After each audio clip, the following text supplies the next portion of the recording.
Добрый день. Смотрим второй прогноз для козерогов на 2024 год по месяцам. На моем канале уже есть расклад по астрологическим домам. Ссылку я оставлю в описании к данному видео. Мы приступим. Сейчас будем смотреть на колодах Символон и оракуле Кипер. Что ожидает козерогов в 2024 году?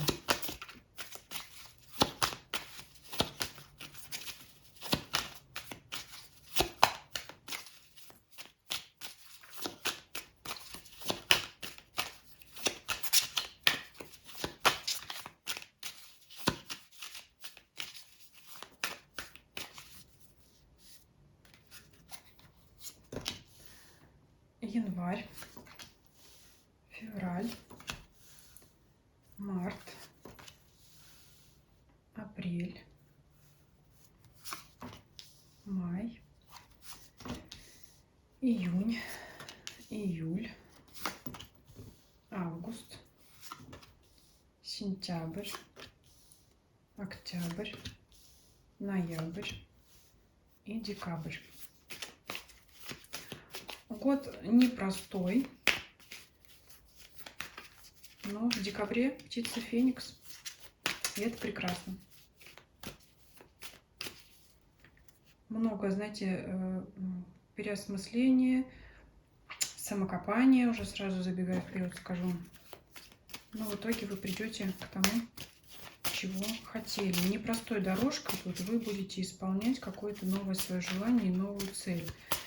Вот так могу сразу сказать. Так, Кипер мы оставим до конца расклада, откроем в самом конце. Итак, я уже сказала, что у вас предстоит какое-то новое начинание. С начала года прямо захотите взяться за какое-то новое дело, новая цель. И прямо, знаете, с разбегу и с наскоку. Сразу опять говорю, у многих очень знаков зодиака выпадает эта карта, охота на единорога. Это то, чего делать нельзя, потому что по легенде убить единорога — это большой грех. То есть настолько вы быстро захотите раз-раз и в дамке, как говорится. Но здесь кроется для вас ошибка. Можете пойти не тем путем. Но это действительно как предупреждение об ошибке вашей. То есть если вы очень быстро захотите сделать то, что у вас, значит, появится в планах, целях и желаниях в самом начале года, вы рискуете, конечно, наделать дел, наворотить. И вот чтобы этого избежать,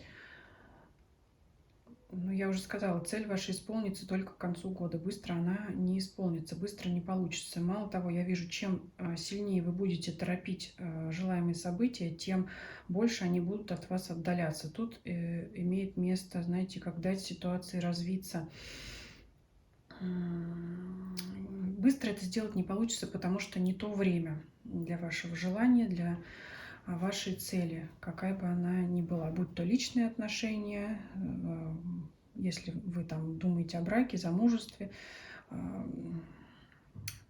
о новом бизнесе, новом начинании, о новом проекте в работе, то вот прям скажу, не время сейчас для этого. Как-то вот или события, обстоятельства не будут к тому располагать. Здесь, конечно, знаете, как влияние есть и ваше изнутри, что ваша поспешность будет вредить, так и внешние события, они не будут способствовать к тому, чтобы получить то, что хочется. И поэтому, если вот вы вовремя отступитесь от этого единорога, вам еще вот здесь в марте время на раскачку, на продумывание, как правильно делать и как неправильно, что нужно делать, что не нужно. С одной стороны, у нас, значит, темная сторона с змеями и мухоморами, да, то, чего делать нельзя. С другой стороны, у нас лилии, карта чистоты, невинности, искренности. То есть будете принимать решения. Мало того, карта вам советует все-таки избрать для себя, наверное,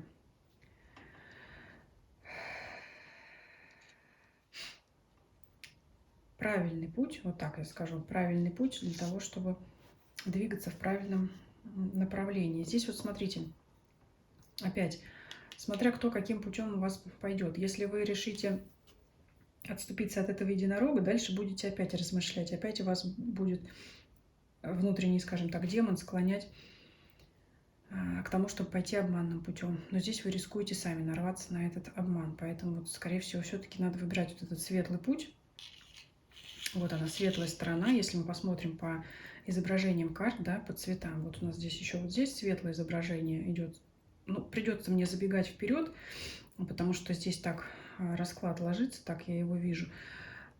И вот здесь у нас светлое изображение. Это карта умеренности, то есть говорит нам подожди, то есть это уже май, подожди, да, июнь, июль, подожди. Вот она светлая карта, здесь у нас изображена снежная королева, есть у нее здесь слеза, которая, видно, ждет, ждет, и все никак. Но это опять карта заморозки, нет, то есть опять уже карты говорят, что жди, жди, ожидай. То есть вот смотрите, значит, пошли вы путем охоты единорога, либо тут уже сразу в начале года наломаете дров, да, вот под ней еще карта ложится, тут человек на костылях. Поэтому тоже здесь смотрите, как предупреждение. И здесь человек со сломанной ногой, и здесь человек опирается на ногу, пытаясь вытащить меч. Вот такой вот расклад немножко сумбурный получается, но я здесь так вижу взаимосвязи, особенно как карты друг под другом расположены. То есть если вы не отступитесь, то, ну, так иносказательно поломайте ноги сами себе. Это образное выражение, да. Ноги — это что? Мы идем, передвигаемся, это спешка опять, да, не спешите, оставьте это дело. Дальше опять вас какой-то внутренний демон, внутренний голос склоняет. Ну, раз я, значит, нахрапом не добился, но я хитростью, ловкостью попробую. Опять карта говорит, нет, оставьте это, потому что есть риск, что вы либо обманете сами себя, самообман, либо, желая обмануть кого-то другого, обойти как-то, да, сами нарветесь, наступите на те же грабли. Поэтому опять карта, вот Дамай говорит, опять ждите, опять желание ускориться, опять вот эти вот поломанные ноги, это опять вот нет, да, здесь скорее обстоятельства, вот они здесь горы, камни, то есть тут опять не спеша, тише едешь, дальше будешь, поэтому опять карта говорит нет, ну, здесь такой, наверное, будет у меня быстрый сегодня расклад. Но я уже сказала, если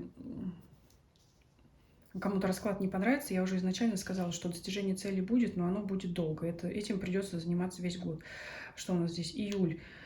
Ну, все, заморозка, желание, может быть, даже у кого-то бросить. Ну, не то, что отступиться от цели, но это...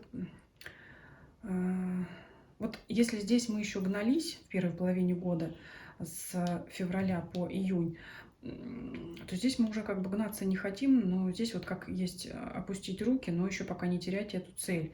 Будет вариант, будет предложение эту цель опять у вас исполнить в середине года, ну ближе к концу августа здесь получается, да, золотая клетка, но с невыгодными для вас условиями. То есть кто-то придет к вам и скажет, да, я помогу тебе, но для этого ты для меня сделаешь что-то, то-то и то-то. А если ты захочешь, значит, выйти подышать свежим воздухом, то вот ключ он у меня опять, только через мое разрешение. Поэтому опять вы желаете быстрее, вам это могут предложить, но это опять для вас окажется золотой клеткой. Это не свобода. А вы имеете в виду, если вы еще подождете до конца года, то птица Феникс, кто ее посадит в клетку, скажите, пожалуйста. Это огонь, жар, пламя и полная свобода. Поэтому вот у вас, знаете, вот как...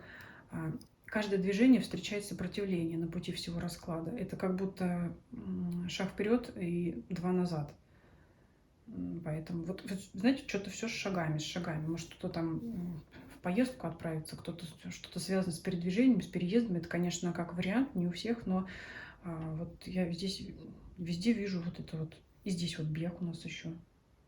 Интересно. Поэтому вот здесь, смотрите, это предложение, это на ваше усмотрение. Примите его или нет, это поможет ускорить исполнение вашей цели, вашего желания, но здесь потеряете, значит, так, свободу и независимость.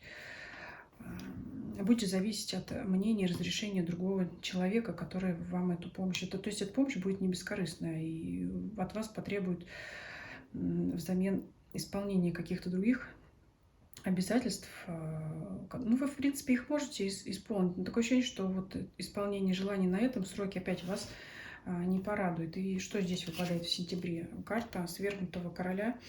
Это когда вы просто почувствуете сами, что потеряли этот статус, значит, пойдя на сделку вот с этим человеком, который вас в эту клетку усадил. Не будете вы чувствовать свободу от этого. Ну, желание это исполнено, но будет вас раздражать, поэтому опять имеет смысл подождать. Дальше, а вот тут, знаете, как интересно, вот тут вот октябрь, ноябрь, декабрь будут трактовать вместе. значит, как бы у вас там не сложилось дальше взаимоотношения с тем, кто вам помогал, либо, может быть, вы откажетесь от этой помощи. Опять тащим мы этот меч из камня, да, тащим, ничего не получается. То есть здесь человек, он с искаженным, напряженным лицом это тащит этот меч, и, естественно, он не вытаскивается, потому что если человек меч вынул из камня, конечно, нам художник бы, дизайнер этой колоды, автор оракула, он бы изобразил, что, наверное, довольный человек стоит в руке с мечом, и камень, наверное, как бы там, может быть, рассыпался, потрескался, когда этот меч из него вытаскивали, но здесь у нас человек недовольный, вытащить он этот меч не может. И что он делает дальше?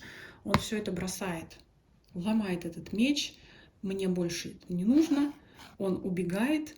Возможно, вот этот, хоть здесь изображена женщина, но, возможно, это тот самый человек, который в клетку вас усадил или пытался усадить в эту золотую клетку. Здесь не имеет смысла женщина, не имеет значения, женщина или мужчина, главное, что просто он смотрит. Но вот ты же хотел, и в итоге ты все бросил. И вот когда вы от этого желания своего отступитесь, чего вам не давала сделать Снежная королева, да, я уже сказала, что это не отступиться от желания, но понимать, что невозможно его никак исполнить. Когда вы от этого отступитесь, от своего желания, вот тогда оно у вас и исполнится наилучшим для вас образом. И вот это действительно вас порадует. То есть после всего Феникс возрождается из пепла, вы забываете свои прошлые какие-то обиды, приключения неприятные, какие-то передряги, препятствия. И тогда вот действительно вы воспарите, как эта птица, над всем миром, что бы там ни происходило, да, то есть вы вот тогда почувствуете себя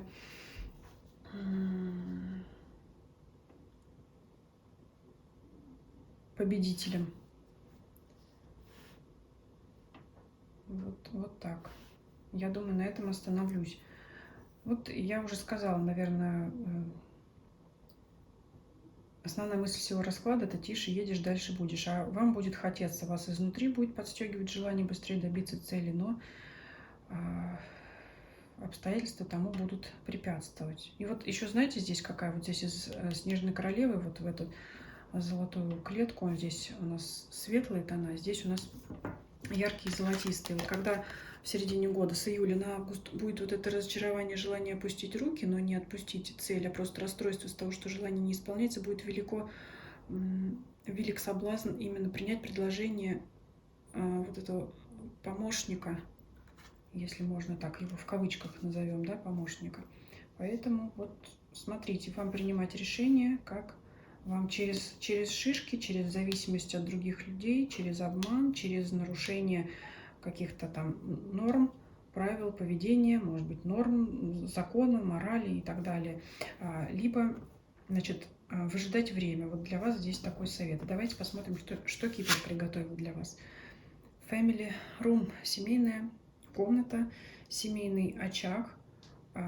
Знаете, здесь на этой карте не изображены люди, они вот только там на портретах. Но это такая красивая, роскошная комната. Это прежде, знаете, как уединитесь. В общем, сидите дома. Вот такая вот карта, да. Никуда не рвитесь, что называется, не надо никуда там рыпаться, просто вот сидите, наслаждайтесь тем, что есть, чтобы не попадать ни в какие ни золотые клетки, чтобы не ломать себе ноги через какие-то камни, чтобы не ловить этого несчастного единорога, который пусть он наслаждается сам своей жизнью, может быть, он вам еще и поможет, да. Тут сказочное существо у нас единорог, тут у нас птица Феникс тоже сказочное существо, потому что, знаете, как там, не убивай меня, Иванушка, я тебе еще пригожусь. Вот почему-то мне вот такое вспоминается, да, не лезьте куда-то, не туда, потому что, опять же, не плюй в колодец, что-то очень много пословиц на ум приходит, но, как говорится, народная мудрость. Поэтому вот сидите в своей комнате, наслаждайтесь то, что есть комната, это я образно говорю, да, вот сохраняйте тот статус, который есть сейчас. И, значит, понимаете для себя, что все будет, стоит только расхотеть. Ну, вот так вот, говорю, как есть. Когда вы все это бросили, оставили попытки. Оно еще, знаете, как чрезмерная сила, она вызывает еще большее сопротивление, как в физике, да, у нас. Вот так. Поэтому вот такой для вас расклад. Сохраните вы свою гармонию, вот эту умеренность только тогда, когда вы не будете прилагать лишние ненужные силы. Поэтому, ну, что, вот говорю, ваше любое стремление, оно только больше еще вызывает сопротивление. Вот так еще можно сказать. Спасибо за просмотр. Всем до свидания.